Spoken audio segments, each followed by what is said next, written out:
الحمد لله وكفى وسلام على عباده الذين اصطفى اما بعد فاعوذ بالله من الشيطان الرجيم بسم الله الرحمن الرحیم ام تريدون ان تسألوا رسولكم، کیا تم یہ چاہتے ہو کہ تم اپنے رسول سے وہ سوال کرو، ایسے سوال کرو کما سئل موسیٰ من قبل، جیسے تم نے موسیٰ علیہ السلام سے سوالات کیے تھے۔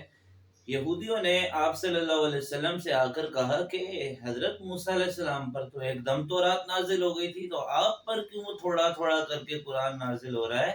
آپ اگر اللہ تعالیٰ سے کہیں کہ مجھ پر بھی پورا قرآن اتارتے یا اللہ تعالیٰ آپ پہ پورا قرآن اتارتا تو ہم آپ پر ایمان لے آتے۔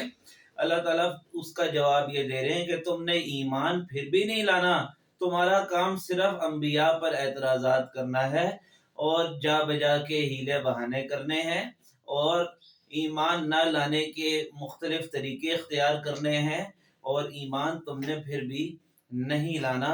کیا تم موسیٰ علیہ السلام سے سوالات نہیں کرتے رہے مختلف قسم کے کہ ہمیں اللہ تعالیٰ کو دیکھنا ہے، ہمیں اللہ تعالیٰ سے ملنا ہے وغیرہ وغیرہ؟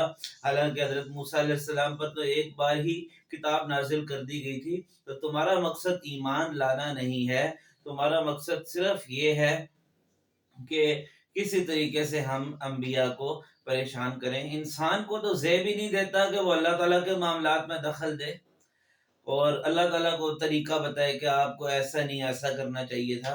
بہرحال یہ لوگ ایمان لانے والے ہی نہیں ہیں۔ وَمَن يَتَبَدَّلِ الْكُفْرَ بِالْإِيمَانِ، جو کفر کو لے لے ایمان کے بدلے میں، فقد ضل سواء السبیل، تو وہ سیدھے راستے سے بھٹکا ہوا ہے، بہکا ہوا انسان ہے کہ ایمان دے کر کفر لے رہا ہے۔